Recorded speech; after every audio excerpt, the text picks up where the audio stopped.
नमस्कार दोस्तों, आज हम फिर से लेके आए हैं टॉप 10 से भी ज़्यादा नहीं, लगभग 12 से 13 क्वेश्चन हैं जो भी पिछले जितने भी आरएस के एग्ज़ाम है उसमें पूछे गए प्रश्न हैं।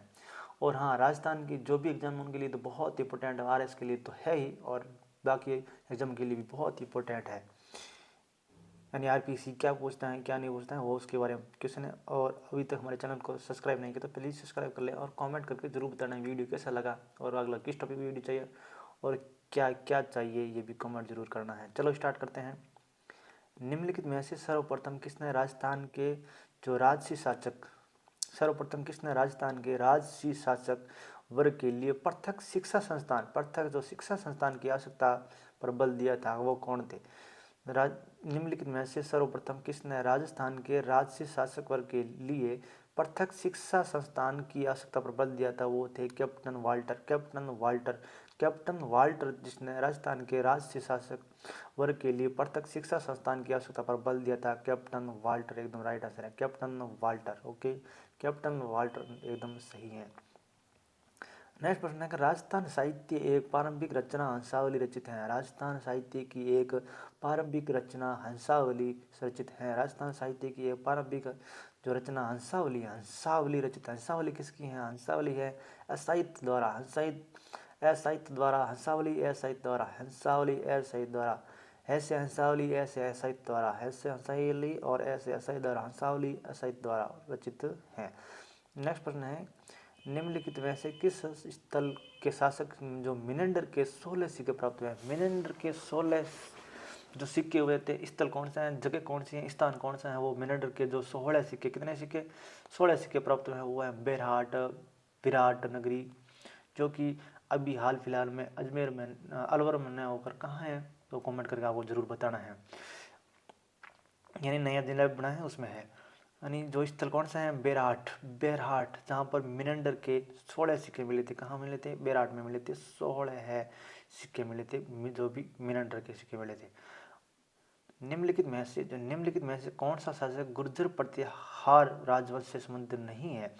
गुर्जर प्रतिहार राजवंश से कौन सा नहीं है? नागभट्ट सेकंड ये तो है, नागभट्ट सेकंड है, महेंद्रपाल फर्स्ट ये भी हैं, देवपाल ये भी हैं, पर नागभट्ट भी हैं, महेंद्रपाल भी हैं और देवपाल भी हैं। यानी भरत भट्ट ये नहीं है, भरत भट्ट ये नहीं, यानी इसका सही उत्तर है भरत भट्ट से फर्स्ट ये नहीं है। बाकी नागभट्ट सेकंड है और महेंद्रपाल भी हैं और देवपाल भी हैं, यानी ये है नहीं है। नागभट्ट सेकंड भी हैं, महेंद्रपाल फर्स्ट भी हैं और देवपाल भी हैं। गुर्जर प्रतिहार शासक से संबंधित नहीं है, वो है भरत भट्ट। ओके, नेक्स्ट पर देख लेते हैं। राजस्थान के पूर्व मध्यकालीन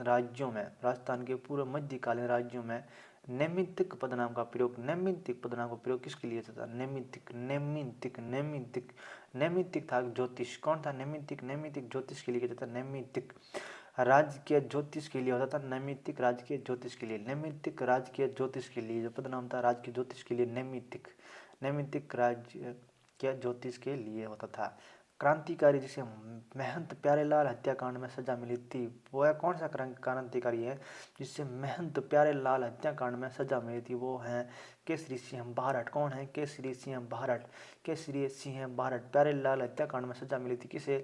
केसरी सिंह बारहट को जो हत्याकांड में सजा मिली थी केसरी सिंह बारहट। इसका एकदम राइट है। चलो नेक्स्ट प्रश्न देखते हैं। नेक्स्ट प्रश्न क्या कहते हैं?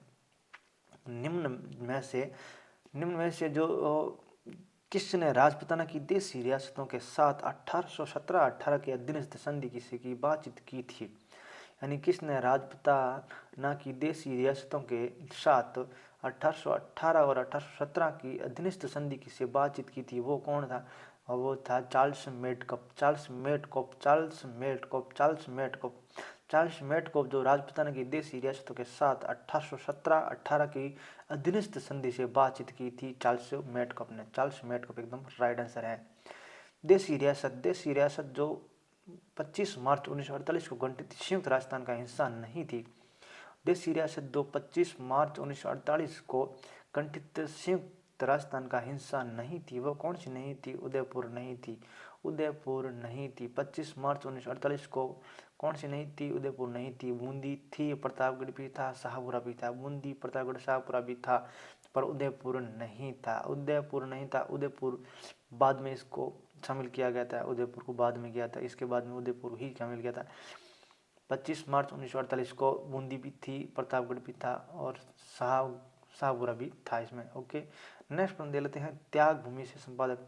जो त्याग भूमि के संपादक कौन है? त्याग भूमि के संपादक है हरिभाऊ उपाध्याय। त्याग भूमि हरिभाऊ उपाध्याय, त्याग भूमि हरिभाऊ उपाध्याय, त्याग भूमि हरिभाऊ उपाध्याय, त्याग भूमि हरिभाऊ उपाध्याय एकदम राइट आंसर है। चलो प्रश्न नेक्स्ट प्रश्न ले लेते हैं। नेक्स्ट प्रश्न क्या कह रहा है? नेक्स्ट प्रश्न कह रहा है कि सुमिलित करना है, इसको सुमिलित करना है। कौन सा सुमिलित करना है और कौन सा सुमिलित है या नहीं है वो देख लेना है, कौन सा सही सुमिलित है। ओके, कामेश्वर महादेव, कामेश्वर महादेव, कामेश्वर महादेव पाली, कामेश्वर महादेव पाली, कामेश्वर महादेव पाली, कामेश्वर महादेव पाली, कामेश्वर महादेव पाली, शीतलेश्वर, शीतलेश्वर झालावाड़, शीतलेश्वर झालावाड़, शीतलेश्वर झालावाड़, शीतलेश्वर झालावाड़, शीतलेश्वर झालावाड़, पिंपला माता, पिंपला माता जोधपुर, पिंपला माता जोधपुर, पिंपला माता जोधपुर, पिंपला माता जोधपुर, नीलकंठ अलवर, नीलकंठ अलवर, नीलकंठ अलवर, नीलकंठ अलवर, नीलकंठ अलवर, नीलकंठ अलवर एकदम राइट आंसर है।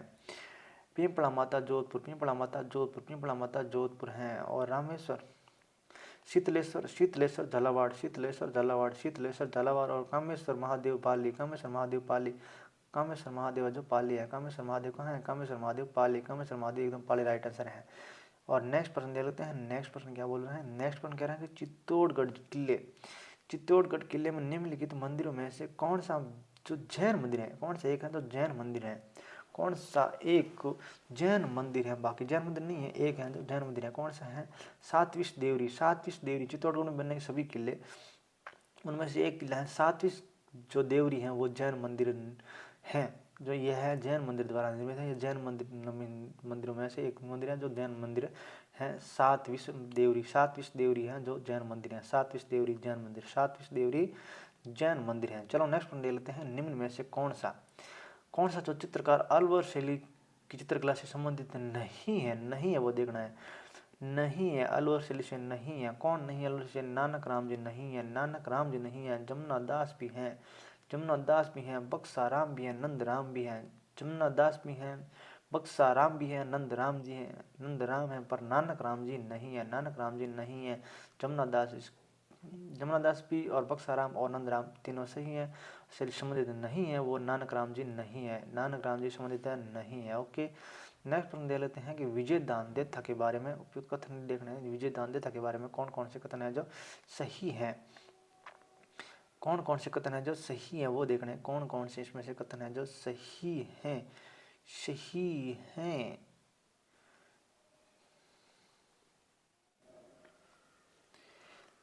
विजय दान देथा के बारे में, विजय दान देथा राजस्थान के प्रसिद्ध लेखक थे। विजय दान देथा राजस्थान के प्रसिद्ध लेखक थे, यहाँ तक तो सही है।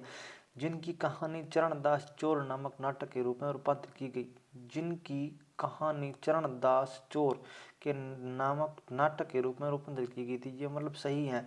विजय दान देथा राजस्थान के प्रसिद्ध लेखक थे, राजस्थान के प्रसिद्ध लेखक थे जिनकी कहानी चरणदास चोर नामक नाटक के रूप में रूपांतरित की गई है, एकदम राइट आंसर है।